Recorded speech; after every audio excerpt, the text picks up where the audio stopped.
أعوذ بالله من الشيطان الرجيم. بسم الله الرحمن الرحيم.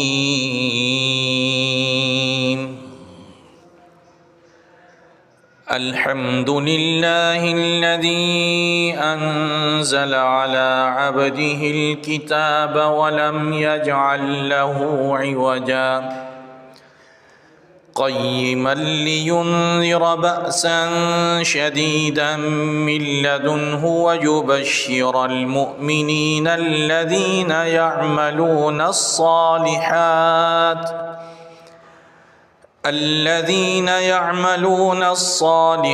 أن لهم أجرا حسنا ماكثين فيه أبدا وينذر الذين قالوا اتخذ الله ولدا ما لهم به من علم ولا لآبائهم كبرت كلمة تخرج من أفواههم إن يقولون إلا كذبا فلعلك باخع نفسك على آثارهم إن لم يؤمنوا بهذا الحديث أسفا إنا جعلنا ما على الأرض زينة لها لنبلوهم أيهم أحسن عملا وإنا لجاعلون ما عليها صعيدا جرزا أم حسبت أن أصحاب الكهف والرقيم كانوا من آياتنا عجبا إذ أوى الفتية إلى الكهف فقالوا ربنا آتنا من لدنك رحمة وهيئ لنا من أمرنا رشدا فضربنا على آذانهم في الكهف سنين عددا ثم بعثناهم لنعلم أي الحزبين أحصى لما لبثوا أمدا نحن نقص عليك نبأهم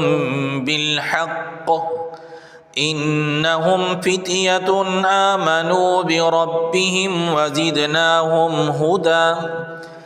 وربطنا على قلوبهم إذ قاموا فقالوا ربنا رب السماوات والأرض لن ندعو من دونه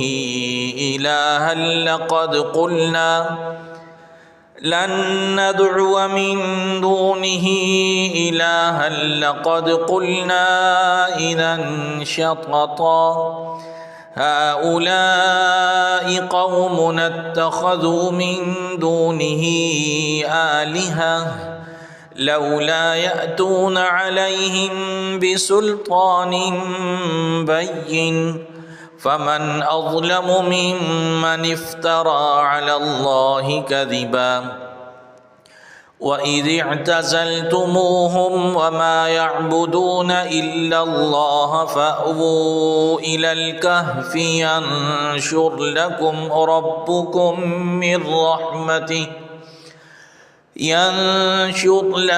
ربكم من رحمته ويهيئ لكم من أمركم مرفقا وترى الشمس إذا طلعت تزاور عن كهفهم ذات اليمين وإذا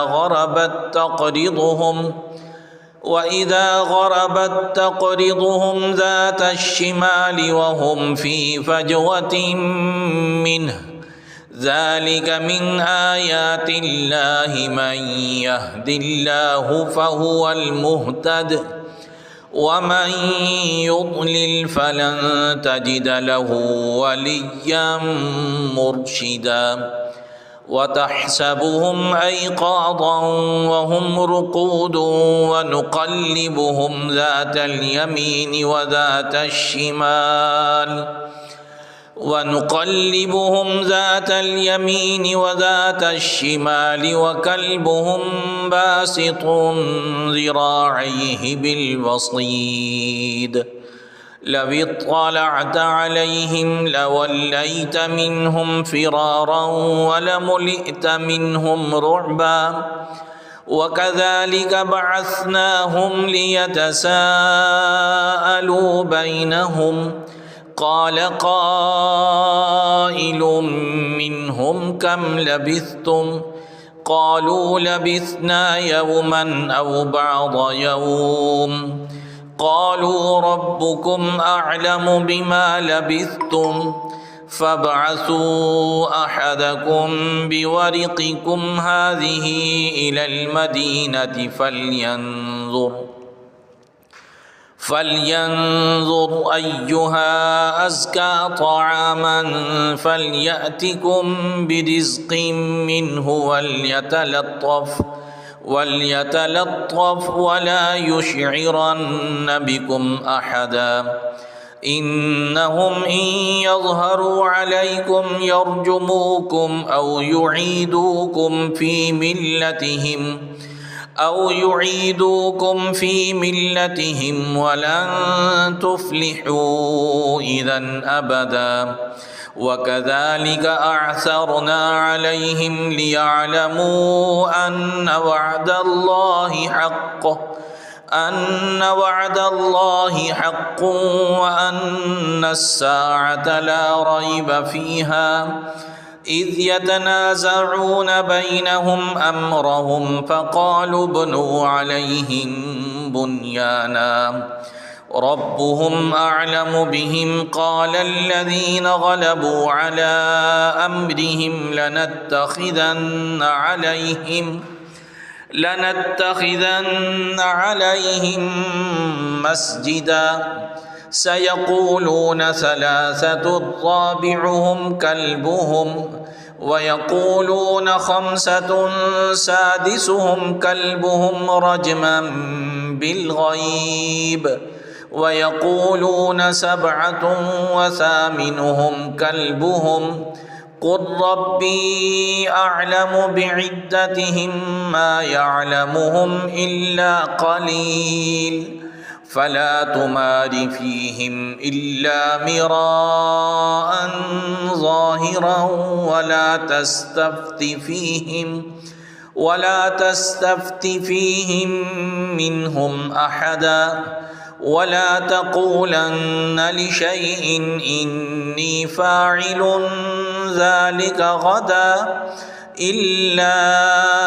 أن يشاء الله واذكر ربك إذا نسيت وقل عسى أن يهديني ربي لأقرب من هذا رشدا ولبثوا في كهفهم 300 سنين وازدادوا 9 قل الله أعلم بما لبثوا له غيب السماوات والأرض أبصر به وأسمع ما لهم من دونه من ولي ولا يشرك في حكمه أحدا واتل ما أوحي إليك من كتاب ربك لا مبدل لكلماته ولن تجد من دونه ملتحدا واصبر نفسك مع الذين يدعون ربهم بالغداة والعشي يريدون وجهه ولا تعد عيناك عنهم تريد زينة الحياة الدنيا ولا تطع من أغفلنا قلبه عن ذكرنا واتبع هواه وكان أمره فرطا وقل الحق من ربكم فمن شاء فليؤمن ومن شاء فليكفر ومن شاء فليكفر إنا أعتدنا للظالمين نارا أحاط بهم سرادقها وإن يستغيثوا يغاثوا بماء كالمهل يشوي الوجوه بئس الشراب وساءت مرتفقا إن الذين آمنوا وعملوا الصالحات إنا لا نضيع أجر من أحسن عملا أولئك لهم جنات عدن تجري من تحتهم الأنهار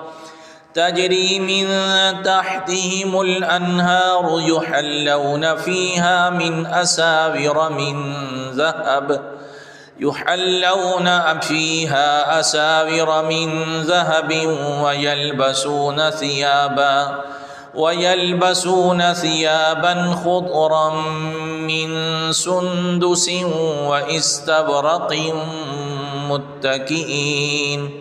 واستبرق متكئين فيها على الأرائك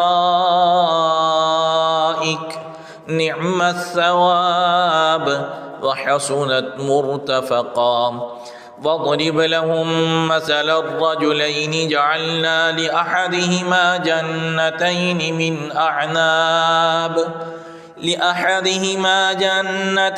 من أعناب وحففناهما بنخل وجعلنا بينهما زرعا كلتا الجنتين آتت أكلها ولم تظلم منه شيئا وفجرنا خلالهما نهرا وكان له ثمر فقال لصاحبه وهو يحاوره أنا أكثر منك مالا وأعز نفرا ودخل جنته وهو ظالم لنفسه قال ما أظن أن تبيد هذه أبدا وما أظن الساعة قائمة ولئن رددت إلى ربي لأجدن خيرا منها منقلبا قال له صاحبه وهو يحاوره أكفرت بالذي خلقك من تراب ثم من نطفة ثم سواك رجلا لكن هو الله ربي ولا أشرك بربي أحدا ولولا إذ دخلت جنتك قلت ما شاء الله لا قوة إلا بالله إن ترني أنا أقل منك مالا وولدا فعسى ربي أن يؤتيني خيرا من جنتك ويرسل عليها حسبانا من السماء فتصبح صعيدا زلقا أو يصبح ماؤها غورا فلن تستطيع له طلبا وأحيط بثمره فأصبح يقلب كفيه على ما أنفق فيها وهي خاوية على عروشها ويقول يا ليتني لم أشرك بربي أحدا ولم تكن له فئة ينصرونه من دون الله وما كان منتصرا هنالك الولاية لله الحق هو خير ثوابا وخير عقبا واضرب لهم مثل الحياة الدنيا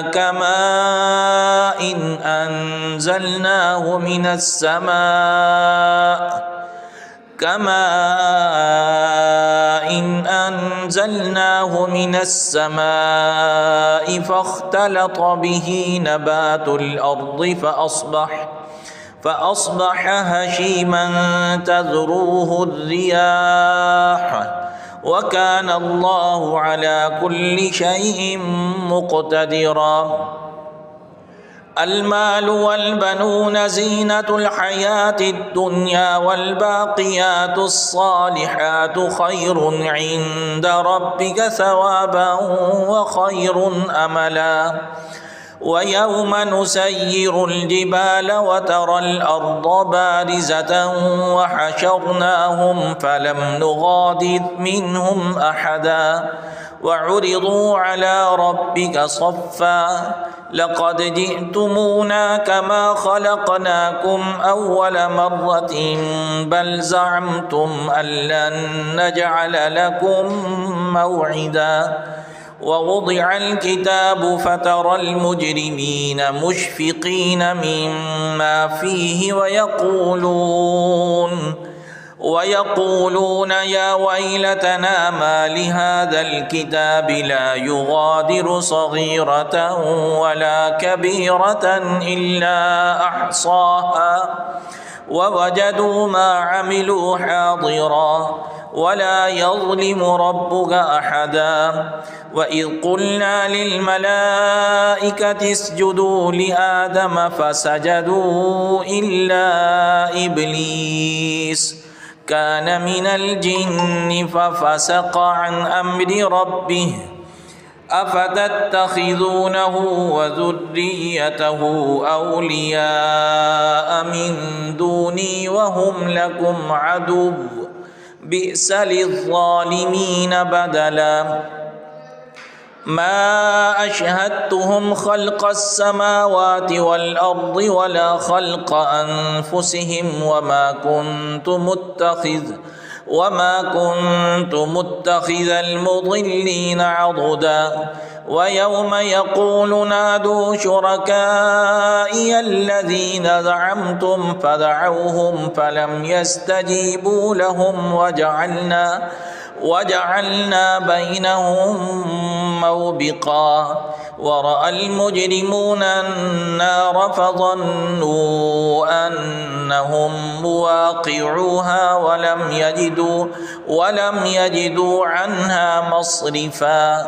ولقد صرفنا في هذا القرآن للناس من كل مثل وكان الإنسان أكثر شيء جدلا. وما منع الناس أن يؤمنوا إذ جاءهم الهدى ويستغفروا ربهم إلا أن تأتيهم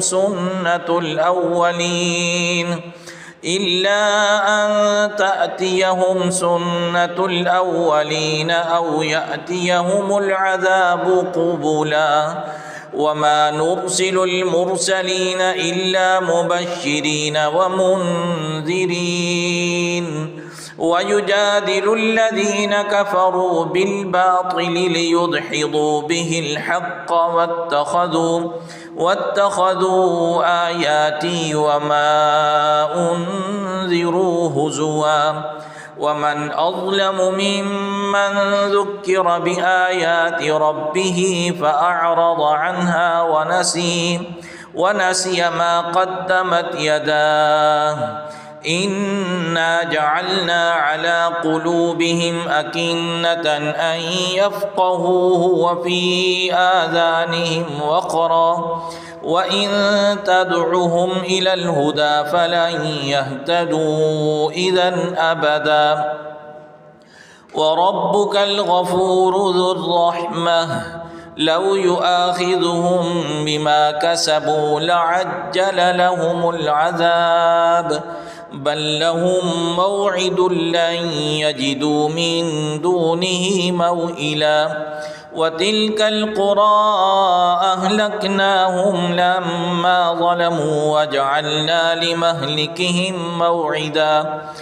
وإذ قال موسى لفتاه لا أبرح حتى أبلغ مجمع البحرين أمضي حقبا فلما بلغا مجمع بينهما نسيا حوتهما فاتخذ سبيله في البحر سربا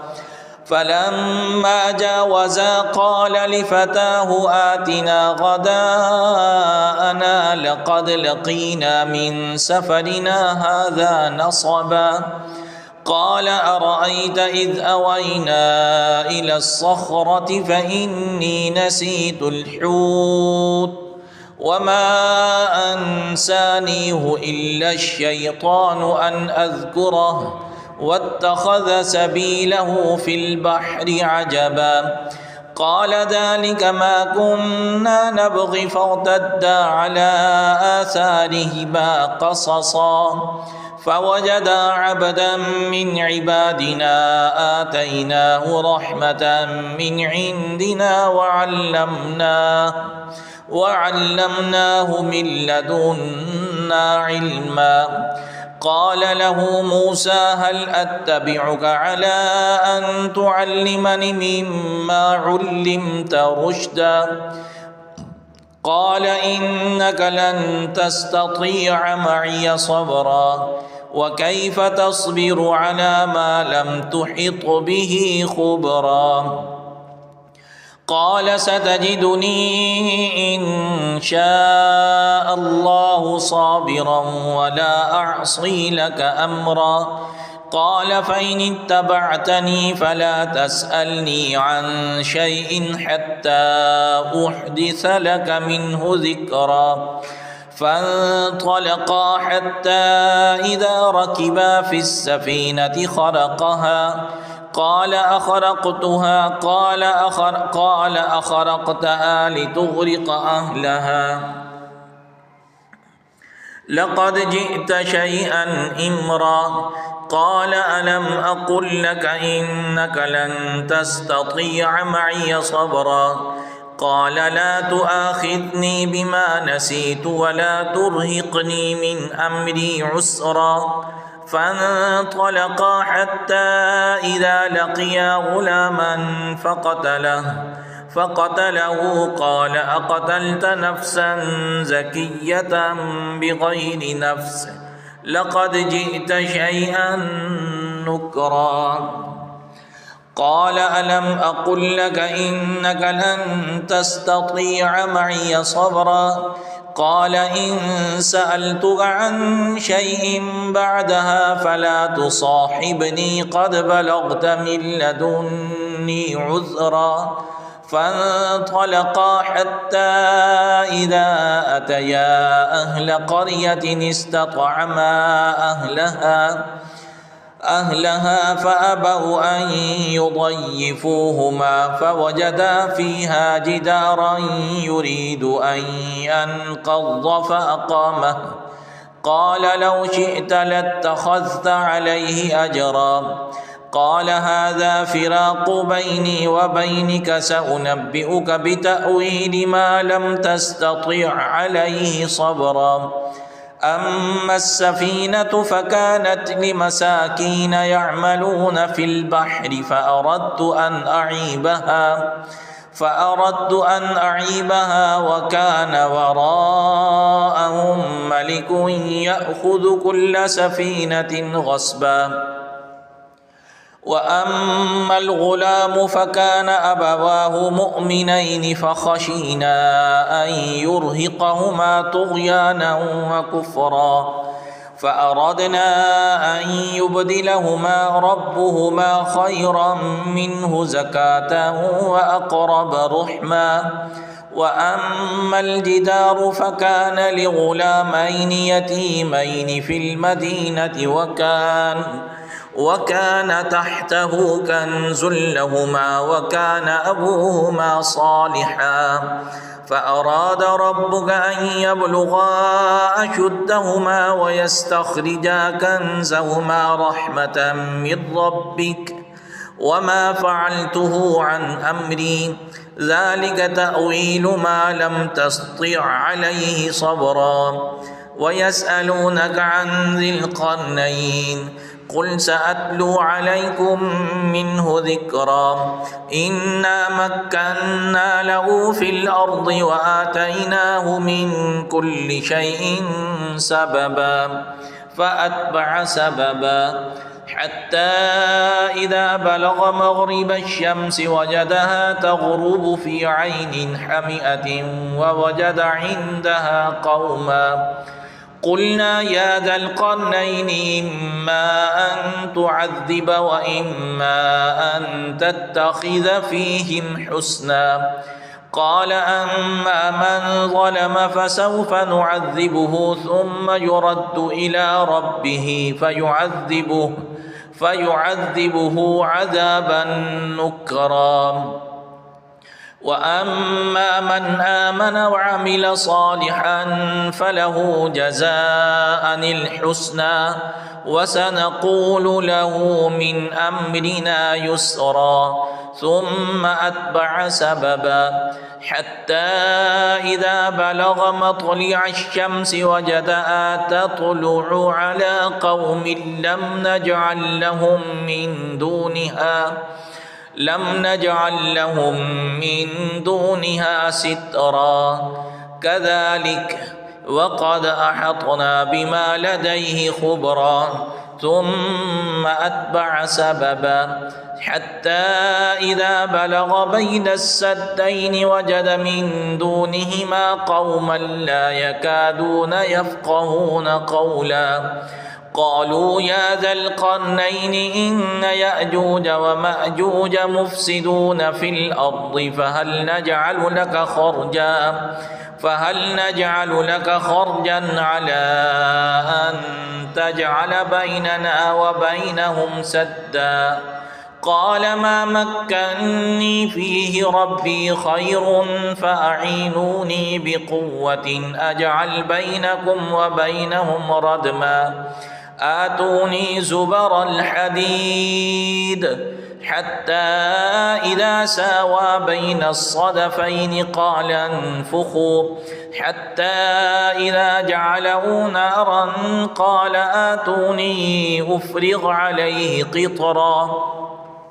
فما استطاعوا أن يظهروه وما استطاعوا له نقبا قال هذا رحمة من ربي فإذا جاء وعد ربي جعله دكا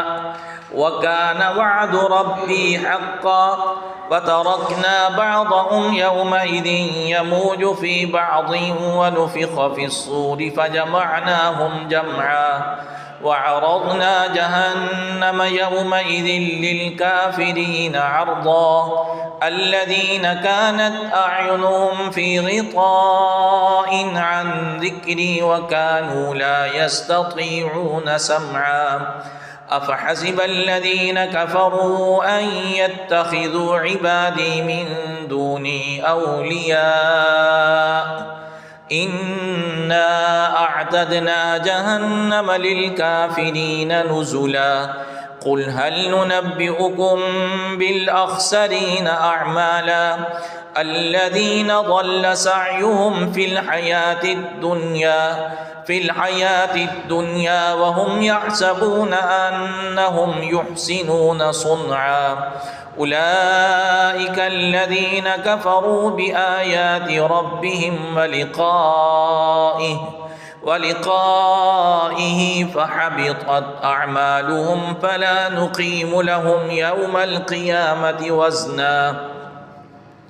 ذلك جزاؤهم جهنم بما كفروا واتخذوا آياتي ورسلي هزوا إن الذين آمنوا وعملوا الصالحات كانت لهم جنات الفردوس نزلا خالدين فيها لا يبغون عنها حولا قل لو كان البحر مدادا لكلمات ربي لنفد البحر قبل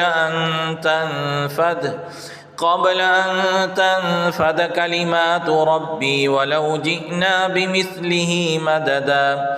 قل إنما أنا بشر مثلكم يوحى